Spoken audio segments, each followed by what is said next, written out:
48 ঘন্টার একটু বেশি সময় কিন্তু বাকি আছে দ্য মেগা ফাইনালের। মানে আজকে শুক্রবার, রবিবার দিন ইন্ডিয়ান টাইমে ভারতীয় সময় রাত 12:30টায় Argentina versus Spain mega final বিশ্বকাপের। যারা ফুটবল ভালোবাসেন, অর্থাৎ বাঙালি তো ফুটবল ছাড়া কিছু বোঝে না, আর হৃদয়ে ফুটবল বিরাজ করে সব সময়। তো আপনারা প্রত্যেকেই, আমরা রাত জেগে কিন্তু এন্টায়ার বিশ্বকাপ দেখেছি, এবং কেটিভি বাংলাতেও আপনারা রেগুলার বেসিসে মার্কিন মুলুকে মহারণ দেখেছেন, সে ময়দান থেকে স্টুডিও পর্যন্ত। আমাদের টোটাল এই জার্নিতে আমরা যেভাবে অ্যানালিসিস করেছি, ম্যাচ বাই ম্যাচ আপনাদের সামনে তুলে ধরেছি, তাতে football is a game of uncertainty আগেই বলেছি, আপনারা প্রত্যেকে জানেন। তাও আমরা যা যা প্রেডিকশন করেছি হয়তো সবটা মেলেনি, কিন্তু তাও বেশিরভাগ ক্ষেত্রে কিন্তু আমরা চেষ্টা করেছি যতটা কাছাকাছি যাওয়া যায়। এই ধরুন, স্পেন যে ফাইনাল খেলবে, এটা কিন্তু কোনো ফুটবল যোদ্ধাও স্বপ্নে হয়তো ভাবেনি। আর্জেন্টিনা ফাইনালে যাবে, ফ্রান্স ফাইনালে যাবে, ব্রাজিল ফাইনালে যাবে, এরকম অনেকে হয়তো বলেছিল, যারা যারা একদম leading top contenders of world cup. কিন্তু স্পেন আর্জেন্টিনা ফাইনাল হবে, এটা কিন্তু একটু আনপ্রেডিক্টেবল ছিল সবার ক্ষেত্রেই। এনিওয়ে, ঠিক 48 ঘন্টার একটু বেশি সময় বাকি, তারপরেই মেগা ফাইনাল। আবার কিন্তু গোটা বাংলা, গোটা কলকাতা হয়তো রাত থেকে এই ফাইনাল দেখবে। মেসি কি পারবে সিঙ্গেল টপ স্কোরার হতে বিশ্বকাপের? এদিকে কিন্তু আমাদের নজর থাকবে। আর রিমিক মাঝি আমার সঙ্গে আছেন আজকেও, অন্যান্য পর্বেও আপনারা তাকে দেখেছেন। প্রথমে যেটা শুরু করলাম ময়দান থেকে স্টুডিও পর্যন্ত রিমিকের অ্যানালিসিস, রিমিক যেভাবে ম্যাচ বাই ম্যাচ আপনাদের সামনে তুলে ধরেছে, আজকেও আমরা চেষ্টা করব আরও আপনাদের এডুকেট করতে যে who will start as favourites Argentina এবং স্পেনের ফাইনাল। রিমিক, তোমার স্বাগত আজকে মার্কিন মুলুকে মহারণ পর্বে। রেমিক, আমরা যদি আর্জেন্টিনা এবং স্পেন আজকে যদি ইন্ডিভিজুয়ালি কথা বলি, আর্জেন্টিনা 2-1 গোলে সেই লাস্ট স্পেল আপনাদের মনে থাকবে হয়তো, ক্যাপে ভার্দের এগেনস্টও যা, ইংল্যান্ডের এগেনস্টও তাই। Argentina is a team of spells, মানে একটা পার্টিকুলার স্প্যানে খেলছে, কিন্তু বিশেষ করে শেষের দিকে একদম যারা অপোনেন্ট থাকছে ল্যাজে গোবরে হয়ে যাচ্ছে। অন্যদিকে স্পেন কিন্তু ফ্রান্সকে 2-2 গোলে হারিয়েছে, সেটা আপনারা দেখেছেন। রেমিক, খুব ক্লোজ খেলা হবে, যদিও এই নিয়ে আমরা অনেক আলোচনা করেছি। তাও কোন কোন প্লেয়ারদের দিকে তুমি ফোকাস রাখতে বলছো, এবং কোন কোন প্লেয়াররা ডিসাইডার হতে পারে, বিশেষ করে স্পেনের টিকিটাকা ফুটবল নাকি আর্জেন্টিনার সেই স্পেল ফুটবল? রেমিক, দেখো শান্তনু, নো ডাউট যে একটা হাড্ডাহাড্ডি ম্যাচ হতে চলেছে, সেটা তোমার আজকে ড্রেস দেখেই বোঝা যাচ্ছে। তুমি নীলও রেখেছো, স্পেনের হলুদটাও রেখেছো, আবার লালের ছোঁয়াও আছে।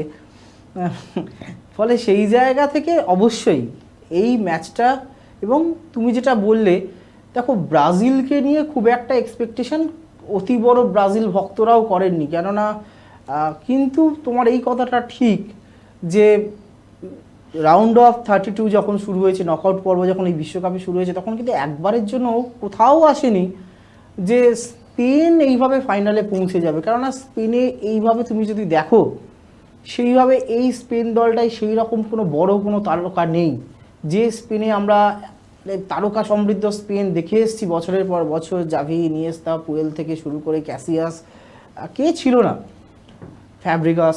ফলে এই স্পেন যে যাবে সেটা আমরাও কল্পনা করতে পারিনি, এবং সেখানেই এই স্প্যানিশ দল এবং স্পেনের যে কোচ, বারবার যতবার স্পেনের এই বিশ্বকাপে স্পেন যদি চ্যাম্পিয়নও হয়, খেলোয়াড়দের নাম যেমন ইতিহাস মনে রাখবে, তেমনি স্পেনের কোচ ফুয়েন্তের নামও কিন্তু ইতিহাস মনে রাখবে। কেননা আমরা কথা বলছিলাম এই শোয়ের আগেও, আমরা কথা বলছিলাম, সেখানেও সকলে বলছিল যে ফুয়েন্তের যে কোচিং স্ট্র্যাটেজি এবারের বিশ্বকাপে, আবারও কথাটা বলছি, এর আগেও একাধিকবার বলেছি, যারা কোচিং করাচ্ছেন, যারা ফুটবল কোচিংটা বুঝতে চাইছেন, তাদের কিন্তু ফুয়েন্তের এই কিভাবে এই বিশ্বকাপে ফুয়েন্তে প্রত্যেকটা ম্যাচ তার দলকে খেলালো, এক একটা প্রতিপক্ষকে নিয়ে যেভাবে হোমওয়ার্ক করে প্রতিপক্ষের শক্তি দুর্বলতাকে একদম চুলচেরা বিশ্লেষণ করে সেই মতো স্ট্র্যাটেজি তৈরি করা, সেই স্ট্র্যাটেজিতে কিন্তু মাত করে গেছে স্পেন। এবং অবশ্যই ফাইনালে আর্জেন্টিনার হাতে যেমন মেসি, এনজো, লাউতেরো থেকে শুরু করে ওটামেন্ডি থেকে শুরু করে এত তারকা রয়েছে, ডিপল, তেমনি স্পেনও বলছে যে স্পেনের কাছেও কিন্তু ফুয়েন্তের মতো কোচ রয়েছে। এবং স্পেনের যে প্রেসিং ফুটবল, মাঝ মাঠে যে পাসিং, খুব দ্রুত ছোটো ছোটো পাস কেড়ে অ্যাটাক করা, খুব ঠান্ডা মাথায় আক্রমণ তৈরি করা, অযথা গোলের জন্য হাঁকপাক না করা, টেনশন না করা, এবং রক্ষণকে একদম ফাঁকা করে দিয়ে, মাঝ মাঠকে ফাঁকা করে দিয়ে আক্রমণে উঠে যাওয়া, যে গোল করতেই হবে। গোল তো দেখো, ফুটবলে তো গোলটাই শেষ কথা, কিন্তু তার সেখানেও কিন্তু যথেষ্ট বুদ্ধিমত্তার ছাপ রাখছে স্পেন।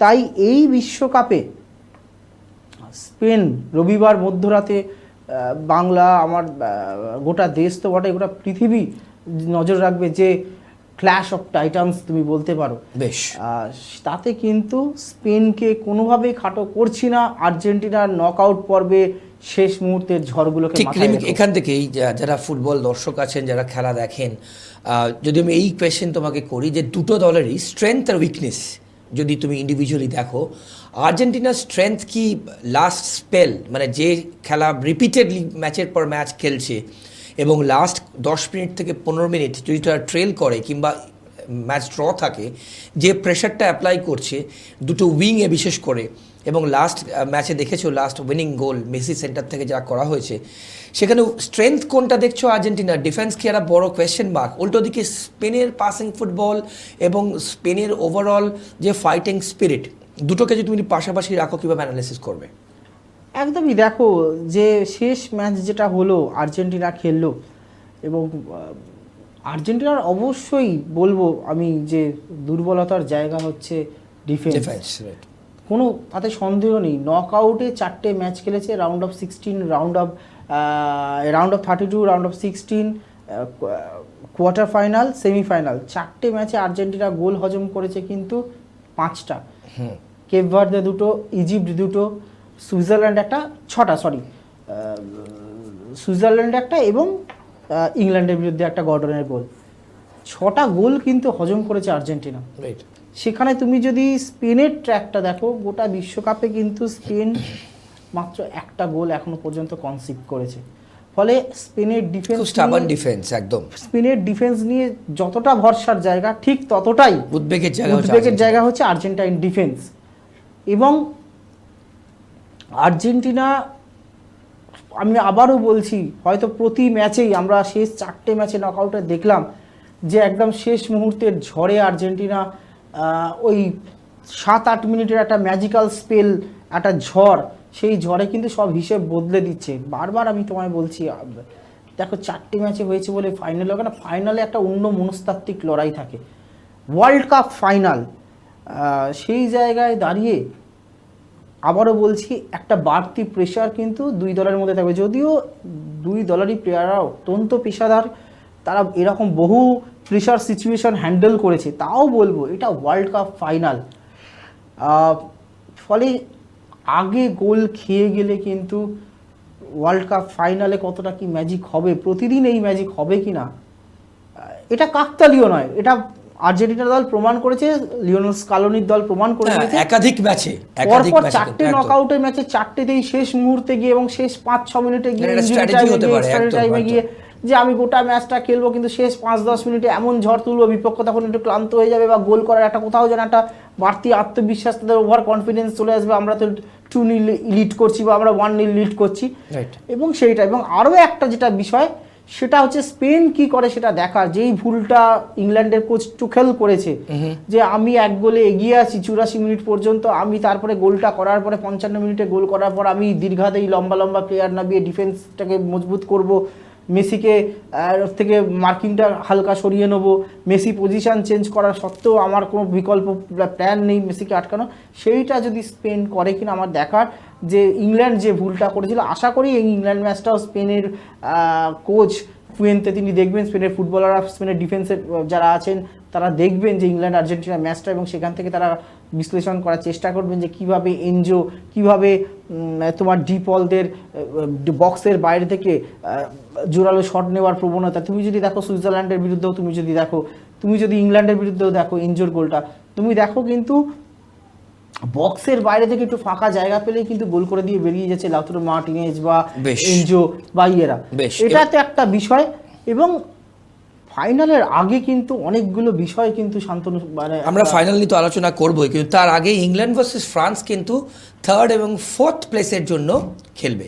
সেক্ষেত্রে রিমিক, ফ্রান্স ইংল্যান্ডের ম্যাচে আবারও ফেভারিট কারা, তৃতীয় কারা হতে পারে এটা প্রেডিক্ট করা কিন্তু খুব টাফ। তাও ফর্মের বিচারে Mbappe is still in the contention to become the highest scorer. বলো। এখন এই ম্যাচটা দেখো, এটা তো একটা সান্ত্বনা পুরস্কারের মতো, দুটো দল কি মোটিভেশন, ডিমোটিভেশন অ্যাকচুয়ালি। ওয়ার্ল্ড কাপের ফাইনালে উঠতে পারেনি দুটো দল, এত কাছে পৌঁছেও সেখানে দুটো দলের মধ্যে কোথাও একটা হতাশা কাজ করবে। এখন ইতিমধ্যেই আমরা দেখেছি যে দিদিয়ার দেশও তিনি ঘোষণা করে দিয়েছেন যে এই বিশ্বকাপের পরে তিনি দায়িত্ব ছাড়ছেন, যেটা জানা যাচ্ছে জিনেদিন জিদান তিনি নাকি ফ্রান্সের জাতীয় দলের কোচের দায়িত্ব নিচ্ছেন। ইতিমধ্যে গোটা ফ্রান্স জ্বলছে বিশ্বকাপ থেকে আর হেরে বিদায় নেওয়ার পর, এবং সেই জায়গায় দাঁড়িয়ে অবশ্যই শেষ ছাপটা দিয়ে দেখার চেষ্টা করবে ইংল্যান্ড এবং ফ্রান্স, দুটোই শক্তিশালী দল, এতে কোনো সন্দেহ নেই। তাও আমি কিছুটা হলেও এই ইয়েতে কিন্তু কিছুটা হলেও ইংল্যান্ডকে আমি একটু এগিয়ে রাখছি। কেন এমবাপ্পে যে ম্যাচ হারার পর যে মন্তব্য, তিনি মাঝমাঠের ওপর দোষ দিয়েছেন, তিনি কোচকে দায়ী করেছেন, ফলে একটা ফ্রান্স শিবিরের মধ্যে ইতিমধ্যে একটা অসন্তোষের জায়গা তৈরি হয়েছে, এবং সেই জায়গা থেকে দাঁড়িয়ে কিছুটা হলেও আমি ইংল্যান্ডকে এগিয়ে রাখবো। মানে ইংল্যান্ড যথেষ্ট কম্পোজড ফুটবল খেলেছে, এবং তুমি যে প্রশ্নটা আমাকে করলে যে এই ফাইনালে কাদের ওপর নজর থাকবে, তুমি যদি আর্জেন্টিনা বলো তাহলে অবশ্যই ডি পল এবং মেসি এই দুজনের উপর অবশ্যই নজর থাকবে। ফ্রান্সের তো স্পেনের তো অবশ্যই ইয়ামেল, ওই পেনাল্টিটা পাওয়ার ইএমএল রয়েছে, ওরবাজাল রয়েছে, রুইজ রয়েছে, এই তিনজনের দিকেও কিন্তু স্পেনের নজরটা থাকবে। এবং তুমি দেখো যে ডিফেন্সের একজন প্লেয়ার পুরো সে উঠে গিয়ে কিন্তু ওয়ার্ল্ড কাপের সেমিফাইনালে গোল করে দিচ্ছে, ফলে এই স্পেন দলটা তুমি প্রথমেই যে কথাটা বললে খুব আনপ্রেডিক্টেবল টিম। এবং আমি অবশ্যই এই ম্যাচটা হাড্ডাহাড্ডি দেবে, তবে এই যে থার্ড পজিশনের যে ম্যাচটা সেটাতে আমি কিছুটা হলেও ইংল্যান্ডকে এগিয়ে রাখছি, বাট আমি ভুলও হতে পারি, ফ্রান্স জিতলেও আমি অবাক হব না। আমরা একদম সময় শেষ, এবং শেষ মুহূর্তে শান্তনু যে দুটো বিষয় আর একটু জানিয়ে রাখবো, যে ওয়ার্ল্ড কাপ ফাইনালকে ঘিরে দেখলাম আমরা প্রথম থেকেই বলছি এই বিশ্বকাপ কিন্তু বিতর্কের, এরকম বিতর্ক কোনো বিশ্বকাপে হয়েছে বলে অন্তত আমার মনে পড়ছে না, বা আমার যারা সিনিয়র। ফাইনালকে ঘিরেও কিন্তু একাধিক অনিশ্চয়তা বিতর্ক তৈরি হয়েছে। ইংল্যান্ড ম্যাচে সেমিফাইনালের জয়ের পর এই মুহূর্তে আর্জেন্টিনা দলের ঘাড়ে শাস্তি নির্বাসন কিন্তু ঝুলছে। ফিফা ইতিমধ্যেই ফিফার যে স্বাধীন যে কমিটি রয়েছে, ডিসিপ্লিনারি কমিটি, তারা আলোচনা করছে, কেননা আমরা জানি একটা ইতিহাস আছে ইংল্যান্ড এবং আর্জেন্টিনার, যে ফকল্যান্ড ওয়ার হয়েছিল 1982-তে, এবং সেই নিয়ে একটা দ্বৈরথ রয়েছে বরাবরই। এবং আমরা আগের দিন ম্যাচ শেষে দেখেছি যে আর্জেন্টিনার প্লেয়াররা ওই লাস মালভিনাস সান আর্জেন্টিনাস এই যে একটা প্ল্যাকার্ড নিয়েছে, তার মানে হচ্ছে ফকল্যান্ড আমাদেরই।